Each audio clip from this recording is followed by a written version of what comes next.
നമസ്കാരം എല്ലാ പ്രിയപ്പെട്ട കൂട്ടുകാർക്കും ഭാസിസ് അക്കാഡമിയുടെ മറ്റൊരു വീഡിയോയിലേക്ക് ഹാർദമായ സ്വാഗതം.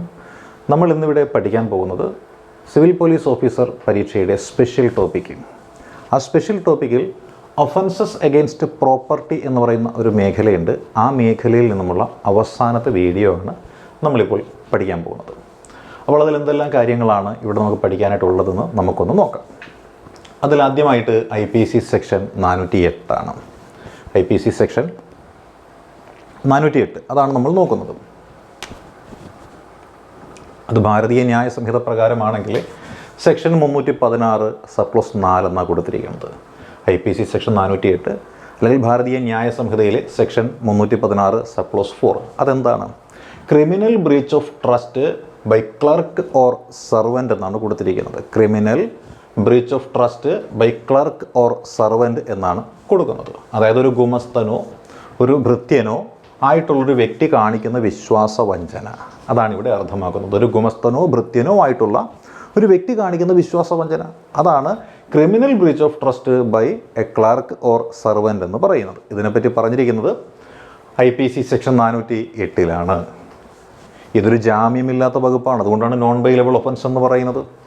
IPC ഇന്ത്യൻ പീനൽ കോഡ് അഥവാ ഭാരതീയ ന്യായ സംഹിത പ്രകാരം 7 വർഷം വരെ തടവും പിഴയും കിട്ടാവുന്ന ഒരു ശിക്ഷയാണ് ഇത്. ഇനി നമുക്ക് അടുത്ത് നോക്കേണ്ടത് എന്താണ്? ഇന്ത്യൻ പീനൽ കോഡിലെ സെക്ഷൻ 409 ഇനി നമുക്ക് നോക്കാനായിട്ടുള്ളത്. ഇന്ത്യൻ പീനൽ കോഡിലെ സെക്ഷൻ 409 അതല്ലെങ്കിൽ ഭാരതീയ ന്യായ സംഹിത സെക്ഷൻ 316 സബ്ക്ലോസ് 5 ആണ്.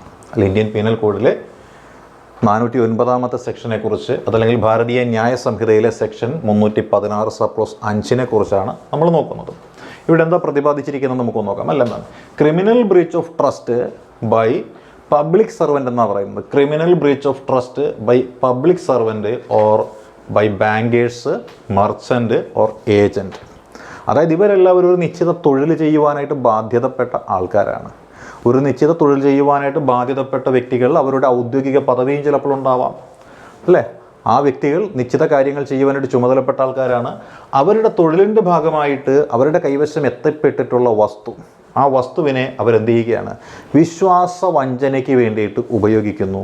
ഇതാണ് IPC സെക്ഷൻ 409 അതല്ലെങ്കിൽ ഭാരതീയ ന്യായ സംഹിത സെക്ഷൻ 316 സബ്ക്ലോസ് 5 പ്രകാരം നമുക്ക് മനസ്സിലാക്കാനായിട്ടുള്ളത്. ഇങ്ങനെ ചെയ്യുന്ന, അതായത് തൻ്റെ തൊഴിൽപരമായ കാര്യങ്ങൾക്ക് വേണ്ടി തന്നിലേക്ക് എത്തിച്ചേരുന്ന ഒരു വസ്തുവിൽ അന്യായമായ അധികാരം ഉപയോഗിച്ചുകൊണ്ട് അധികാര ദുർവിനിയോഗം നടത്തി വിശ്വാസവഞ്ചന കാണിച്ചത് ചതിച്ച് സ്വന്തമാക്കുന്ന ആളുകൾക്ക് ഇന്ത്യൻ പീനൽ കോഡും അതേപോലെ ഭാരതീയ ന്യായ സംഹിതയും അനുശാസിക്കുന്ന ഒരു ശിക്ഷയുണ്ട്. ആ ശിക്ഷയാണ് 10 വർഷത്തെ തടവ് ശിക്ഷയും പിഴയുമാണ്. ഇങ്ങനെയുള്ള കുറ്റം ചെയ്യുന്നവർക്ക് ജാമ്യമില്ലാത്ത വകുപ്പാണ് ഇവരുടെ മേൽ ചുമത്തപ്പെടുന്നത്. ഇനി നമുക്ക് IPC സെക്ഷൻ 410 നോക്കാം. IPC സെക്ഷൻ 410 എന്ന് പറയുമ്പോൾ എന്താണ്? ഭാരതീയ ന്യായ സംഹിതയിലെ സെക്ഷൻ 317 സബ്ക്ലോസ് 5 ആണ്. IPC സെക്ഷൻ 410 എന്ന് പറയുമ്പോൾ ഭാരതീയ ന്യായ സംഹിതയിലെ സെക്ഷൻ 317 സബ്ക്ലോസ് 5 ആണ്. എന്താണ് ഇതുകൊണ്ട് അർത്ഥമാക്കുന്നത്? Stolen property. സ്റ്റോളൻ പ്രോപ്പർട്ടി എന്ന് വെച്ചാൽ എന്താണ്? മോഷണ മുതൽ. അവൾ മോഷണ മുതലിനെ കുറിച്ച് പരാമർശിക്കുന്ന IPC വകുപ്പാണ് IPC സെക്ഷൻ 410 ഭാരതീയ ന്യായ സംഹിതയിലെ സെക്ഷൻ 317 സബ്ക്ലോസ് 5 എന്ന് പറയുന്നത്. അപ്പോൾ മോഷണ മുതലിനെ കുറിച്ചാണ് ഇത് പരാമർശിക്കുന്നത്, അല്ലേ?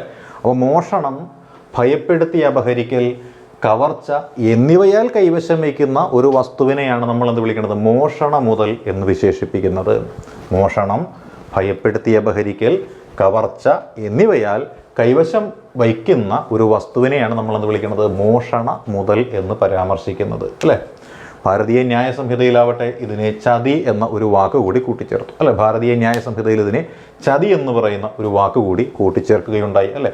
കുറ്റകരമായിട്ട് ദുർവിനിയോഗം ചെയ്യപ്പെട്ടിട്ടുള്ള ഒരു വസ്തു, അല്ലേ? കുറ്റകരമായിട്ട് ദുർവിനിയോഗം ചെയ്തിട്ടുള്ള ഒരു വസ്തു, അതാണ് ഈ സ്റ്റോളൻ പ്രോപ്പർട്ടിയുടെ നിർവചനത്തിൽ പെടുന്നത്. പിന്നെയോ ഇന്ത്യക്കകത്തോ ഇന്ത്യക്ക് പുറത്തോ ഏത് സ്ഥലത്ത് വെച്ച് കൈമാറ്റം ചെയ്യപ്പെട്ട് കഴിഞ്ഞാലും മോഷണ മുതൽ എന്ന് പറയുന്നത് മോഷണ മുതൽ തന്നെയാണ്.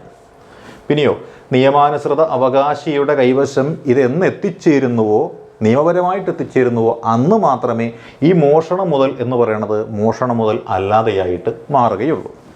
ഇനി നമ്മൾ നോക്കിയാൽ IPCയിലെ സെക്ഷൻ 411 ഉണ്ട്, അല്ലേ? IPC സെക്ഷൻ 411 അതല്ലെങ്കിൽ ഭാരതീയ ന്യായ സംഹിതയിലെ സെക്ഷൻ എത്രയാണ്? 317 ആണ് അല്ലേ? IPC സെക്ഷൻ 411, അതല്ലെങ്കിൽ ഭാരതീയ ന്യായ സംഹിതയിലെ സെക്ഷൻ 317 സബ്ക്ലോസ് 2 ഉണ്ട്. ഇത് പ്രകാരം പ്രതിപാദിക്കുന്നത് എന്ത് എന്ന് ചോദിച്ചാൽ ഡിസോണസ്റ്റിലി റിസീവിങ് സ്റ്റോളൻ പ്രോപ്പർട്ടി എന്നാണ് പറയുന്നത്. അതായത് മോഷണ വസ്തു എന്ന് പറയുന്നത് നേരായ മാർഗത്തിലൂടെ അല്ലാതെ സ്വീകരിക്കുക. ഡിസോണസ്റ്റ്ലി റിസീവിങ് സ്റ്റോളൻ പ്രോപ്പർട്ടി, മോഷണ വസ്തു നേരിട്ടല്ലാത്ത മാർഗത്തിൽ സ്വീകരിക്കുക എന്നതാണ് ഇതുകൊണ്ട് അർത്ഥമാക്കുന്നത്. അതായത് അറിഞ്ഞുകൊണ്ട് കൈവശം വയ്ക്കുക, വഞ്ചനാപരമായിട്ട് സ്വീകരിക്കുകയും വഞ്ചനാപരമായിട്ട് കൈവശം വയ്ക്കുകയും ചെയ്യുക എന്നതാണ് ഇതുകൊണ്ട് അർത്ഥമാക്കുന്നത് അല്ലേ? IPC BNS പ്രകാരം 3 വർഷം തടവുണ്ട്, പിഴയുണ്ട്, അതേപോലെ നോൺ ബെയിലബിൾ ഒഫൻസും കൂടിയാണ് ഇതൊന്ന് ഓർത്തേക്കുക. അപ്പോൾ IPC സെക്ഷൻ 411 പ്രകാരം ഭാരതീയ ന്യായ സംഹിതയിൽ സെക്ഷൻ 317 സബ്ക്ലോസ് 2 ആണ് ഡിസോണസ്റ്റ്ലി റിസീവിങ് സ്റ്റോളൻ പ്രോപ്പർട്ടി എന്നാണ് ഇതുകൊണ്ട് അർത്ഥമാക്കുന്നത് അല്ലെ? മോഷണ വസ്തു നേരിട്ടല്ലാത്ത മാർഗത്തിൽ സ്വീകരിക്കുക, അറിഞ്ഞുകൊണ്ട് വഞ്ചനാപരമായ നിലപാടുകൾ സ്വീകരിക്കുക, കൈവശം വയ്ക്കുക അല്ലേ? പിന്നെയോ IPC BNS പ്രകാരം 3 വർഷം വരെ പിഴയും നോൺ ബെയിലബിൾ ഒഫൻസുമാണ് ഇത് എന്ന് ഓർത്തേക്കുക.